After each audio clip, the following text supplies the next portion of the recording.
Welcome to Contract Lancer. Today we're going to help you maximize your programming game and your programming gains. Today we're going to focus on the gains portion. So, do you want to live a lifestyle like Tai Lopez? Maybe you want a fleet of Lamborghinis? Maybe you want to have a library of books that you don't read? This is not the video for you. I'm not going to promise you any of that garbage. I'm not a life coach. So, instead, I am going to help people out there who have a remote programming opportunity already available to them stretch their dollar more. Now, the concept is actually really easy, but unfortunately, you do need to have a remote programming opportunity, and if you don't, then this advice is not going to work for you. Also, if you're just starting out on your journey and are not very, you don't have enough savings, you don't have a little bit of money already saved up that you can do this, then it's probably not very good advice for you. However, if you have been in the game for a little bit and you have some money saved up, then this is probably a good way to help you actually maximize whatever amount of money you're making right now. So what am I talking about? What I'm talking about is basically using, that remote opportunity to go live in a place that's cheaper than where you are living and then stretch dollar that way. Pretty simple, right? Video over. However, there are things that we should discuss before you do that because it is a risky maneuver and it is costly in the beginning.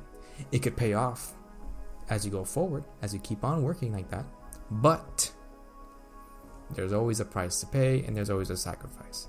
As someone who has kind of done that, I didn't do it with a remote opportunity, but I did move from one place to another in order to enjoy the extra tax benefits and to enjoy the extra salary that I get from doing so. The concept is very similar. You're moving from one place to another in order to get more money into your pockets over time. So, with a remote programming job, you can do this quite easily. Anywhere in the US, almost. Well, not really. What I mean is that you have to do your research before you do this. But don't worry, I have given you a small list of places where you can actually move to that might be better than where you are living now. If you're really living in one of these places, then good for you. It doesn't cost you much, and all you have to do is get the remote opportunity, and you'll be golden.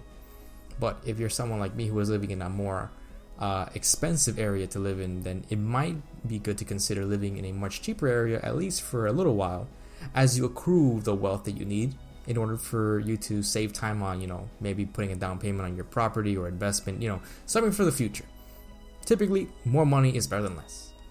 So, before I get into my entire recommendations, I'm going to get into the places specifically that I believe are pretty good opportunities if you have a remote job.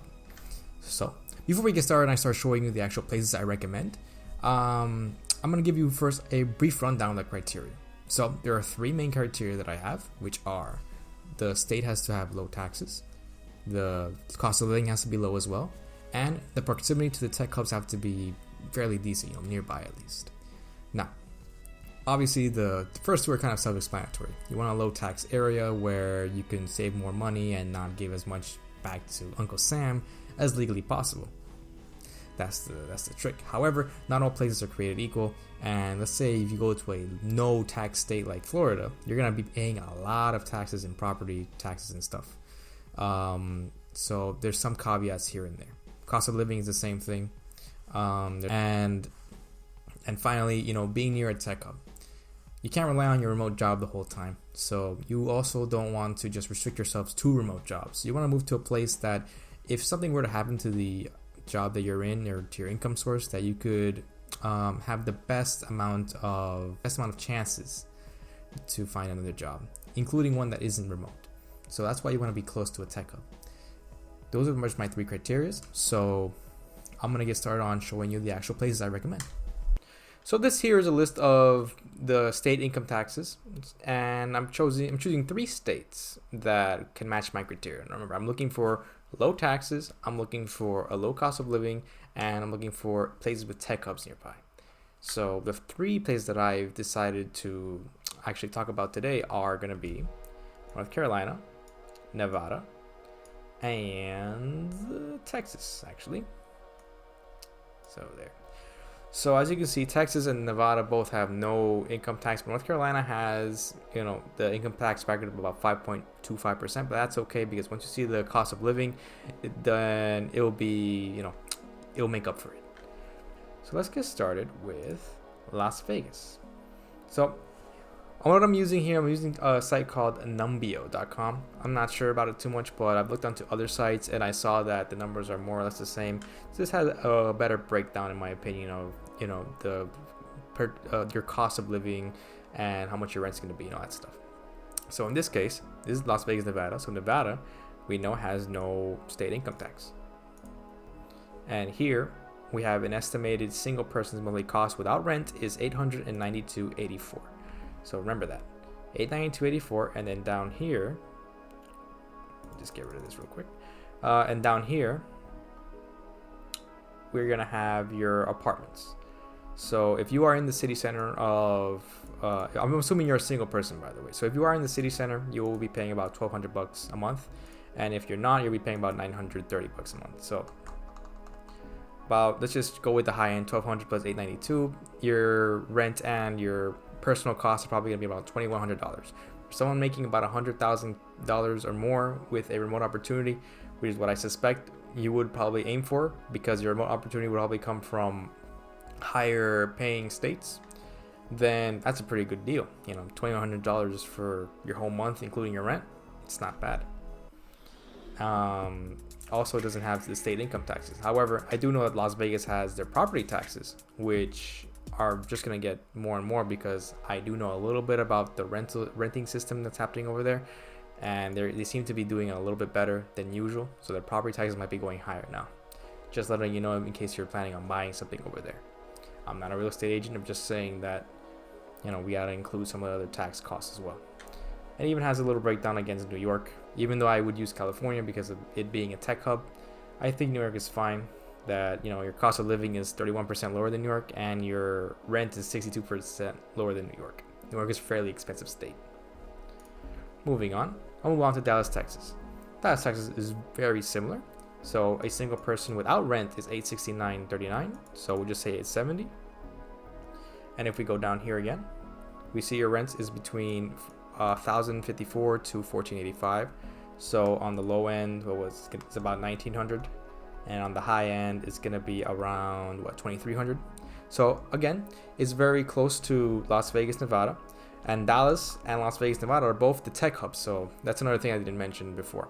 Las Vegas, Nevada, and Reno are both considered the tech hubs of Nevada, while Dallas and I believe Austin are both considered the tech hubs of Texas. So that's why I've chosen these places. Now, you could live somewhere in nearby the area and you can get a lower cost of living just from doing that. And I'll show you an example of it right now. So we're going to go talk about Raleigh, North Carolina. Now, Raleigh, North Carolina has a $914 living cost without rent. And the rent there is actually between $1,000 to $1,356. So I'm assuming you're a single person again. So that is between $1,900 and $2,200, which is pretty good. And we're gonna do, what I suggest is actually not living inside the city center or living inside the tech hub area, but living close by. So here we have Cary, North Carolina. Now, Cary, North Carolina, if you don't know, is about 20 minutes away from Raleigh, North Carolina. And the monthly costs are actually, this is $804. Well, this is $914. So it's $100 less for living 20 minutes away from the tech hub of North Carolina. Now, their actual cost of living is $800 to $1,032. So on the high end, it's about $1,800, and on the low end is $800 plus, what was this? $800, so it's $1,600. So we'll just assume the high end at $1,800 versus the high end of Raleigh, North Carolina. Damn it. It's $900 plus, $1,300. So $2,100 versus $1,800. That's a pretty good deal, considering that you're only 15 to 20 minutes away from Raleigh, from Cary to Raleigh. So that's what I would do. If you want to really min-max this, then you would find a place nearby the tech hubs and live there instead of living inside the actual tech hubs, which would be the city areas. So that's really all there is to my three examples. You don't have to take them as gospel. You could find your own areas. This is just what I look for when I decide if I want to try this strategy out. However, I'm gonna go back to the big version of me and discuss my recommendations and some of the pitfalls that you might run into. So give me a second. Welcome back. So You have seen already my choices in states. If I were to do the remote opportunity from the US, I would choose probably one of those 3 states. You don't have to choose them. You just have to make sure that whatever the criteria I gave you, lower state taxes, lower cost of living, and being near tech hubs, as long as you follow that kind of guideline, then wherever you go should be better.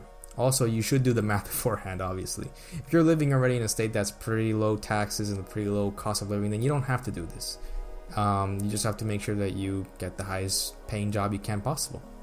If you are someone who does live in a high cost, high tax area, then this might be worth it for you, especially if you're single. If you have a family, then you're going to have to do the math there, because unfortunately, as a single person myself, I don't have to do that calculation. But is it worth to you uprooting your family from where you are to move to a different place because you can make more money, and is the margins worth it? That's the question that you're going to have to ask yourself. Is the mental headache of going through all this worth it for you, for the amount of money you could be making? Again, that's up to you. Just know that there will be an upfront cost of actually moving, and then you won't see the returns on your margins for a while, 1 or 2 years into the whole move, because obviously if you move from one place to another, it's expensive. So I don't recommend hopping between state to state. If you think that is going to be your lifestyle, I wouldn't recommend doing that. It is far more costly to do that than it is to stay in one place for a couple of years and reap the benefits of the move that you're in. I also recommend that you visit wherever it is that you're going to go, because if you don't, then you might just hate it for those 2 years and you're stuck. Imagine going to a different state or different country even for a job without actually being there beforehand, and then finding out you don't really like it too much. Maybe you get stuck there and you can't go back home because, I don't know, a pandemic happens. Man, wouldn't that suck, huh? Well, enough about allusions to what happens to me. I'll get into that later. But when it comes to you, there is just things you have to plan out. Also, I would always have a plan B.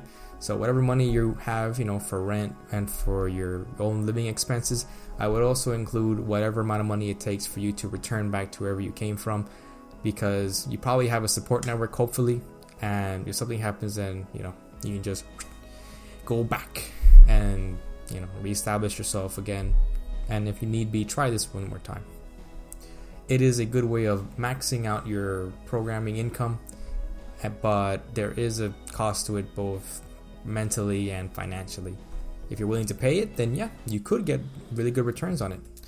Unfortunately, I don't have good numbers to give you. I wish I had the concrete numbers, but if you're paying lower taxes and you're paying lower cost of living, then you just have to see how much you're saving in your budget over time, because I don't know what your budget is going to be or how much you're spending or whatever. Anyways, that's the end of this video. Thank you very much for listening to me, helping you min-max your programming lifestyle. I know you're not going to exactly live like a king, but you will be able to stretch your money further, and you'll be able to get into your financial plans much earlier, whether it be buying a house, investing, what have you. So, I'll see you next time. Contract lands are out.